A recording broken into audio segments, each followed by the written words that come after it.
Automobile. Automobile or a car is a land vehicle used to carry passengers.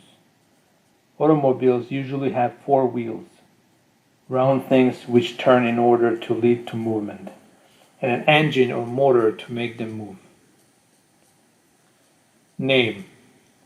The word automobile comes from the Greek prefix auto, self, and the Latin word mobilis, moving.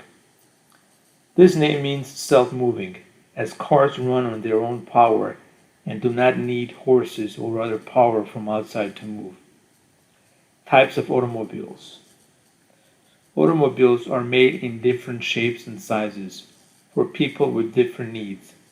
Here are some common types.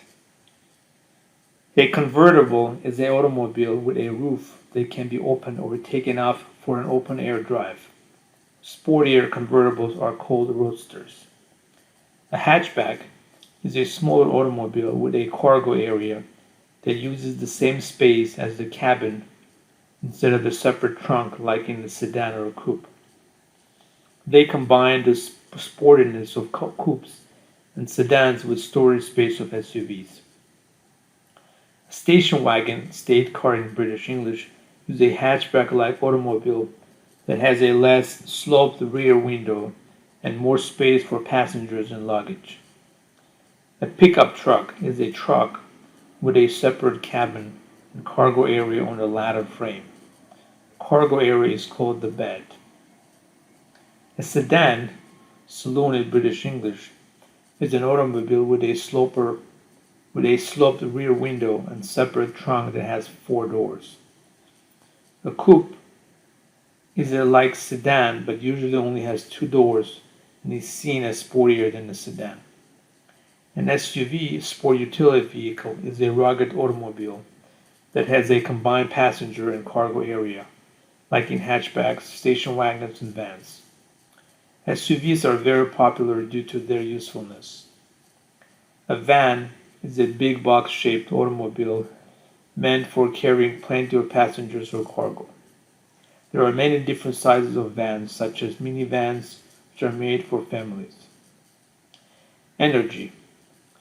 To make an automobile move, it must have energy to turn the wheels. This energy might be chemical energy in gasoline or electrical energy in a battery.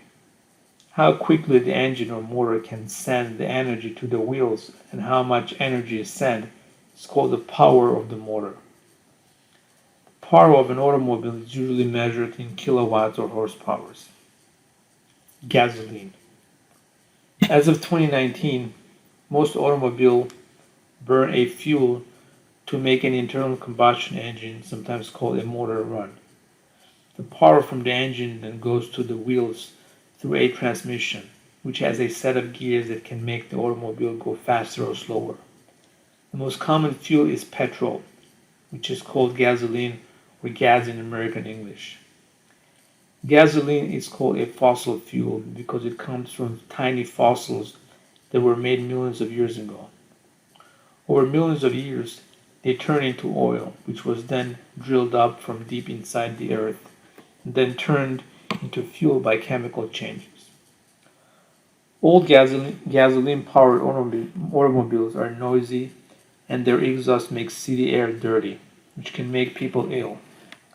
But automobiles made after the mid-2010s are cleaner.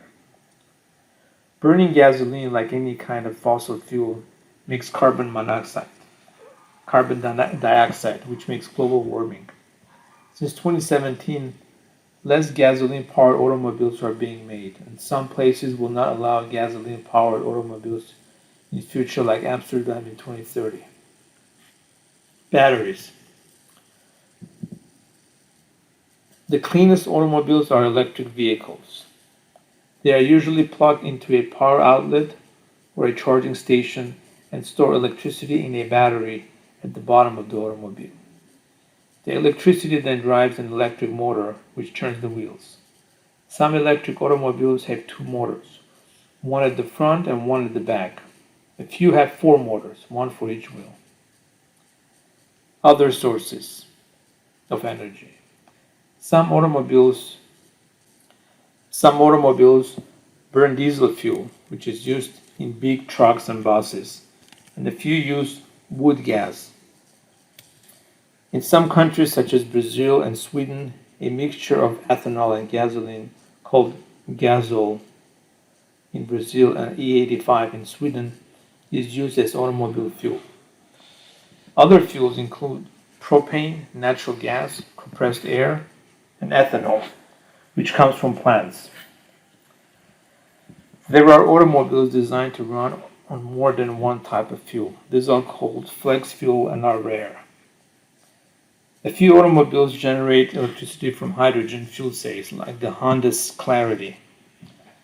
As of 2019, most of the hydrogen that people use comes from burning fossil fuels. But scientists and engineers are trying to make hydrogen from renewable energy a lot cheaper and easier to use.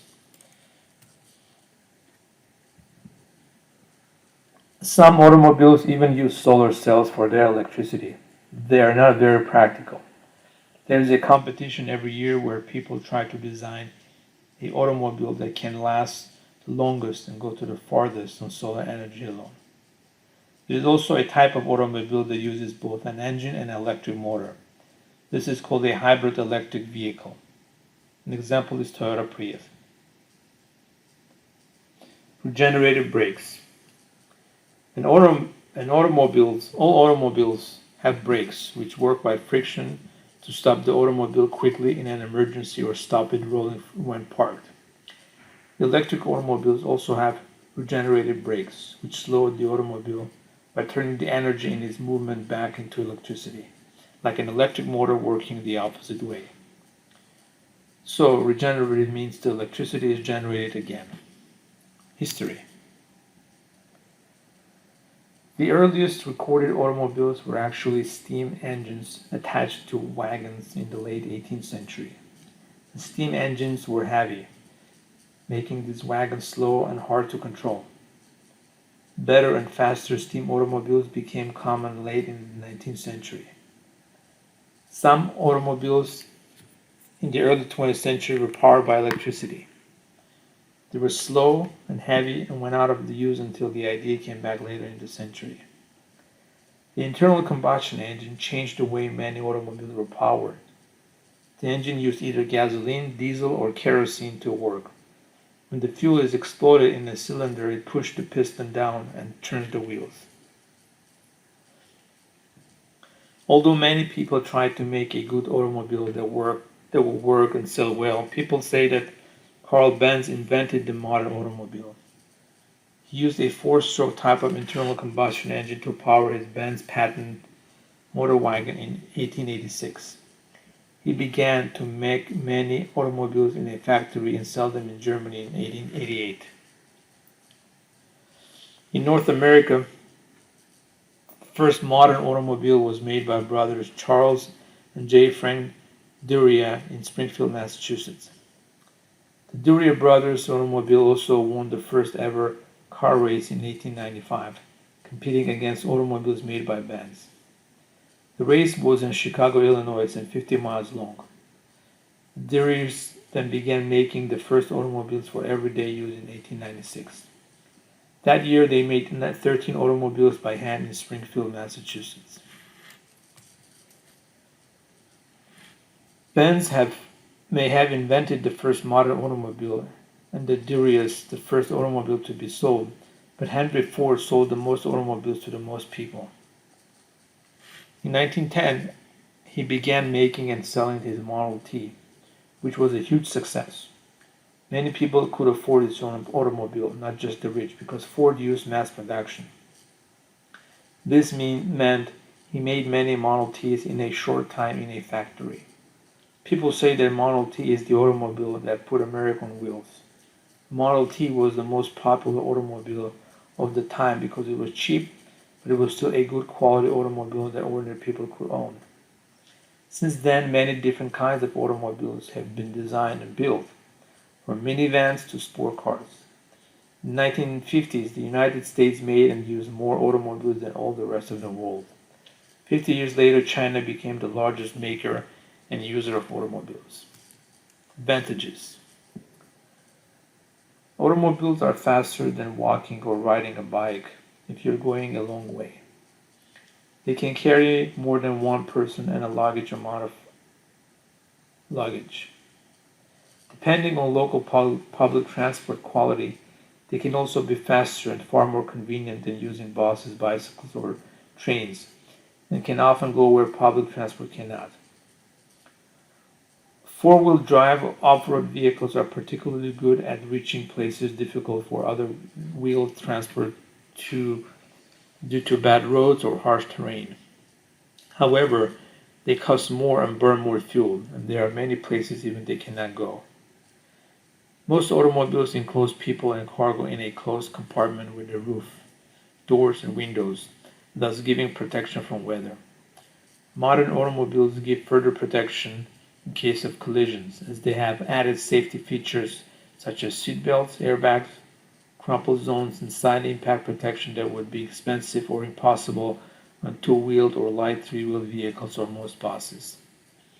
With regular check-ups and service, automobiles can last a very long time.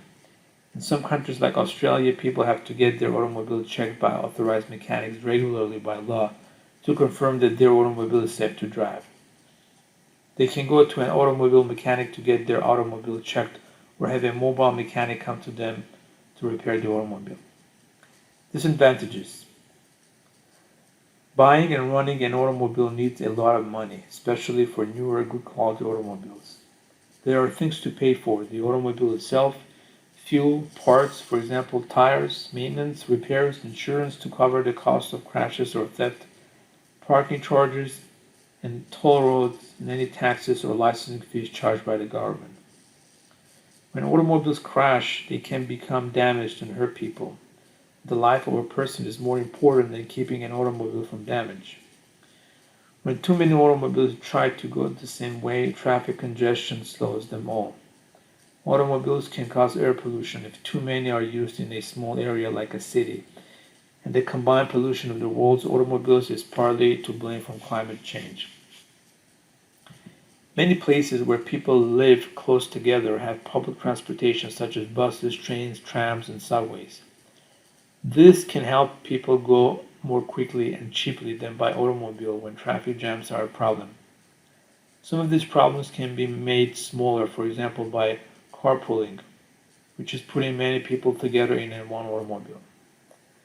Traffic congestion and accidents can be dangerous to other road users. For example, people riding bicycles or walking, especially in an old town built when automobiles were few.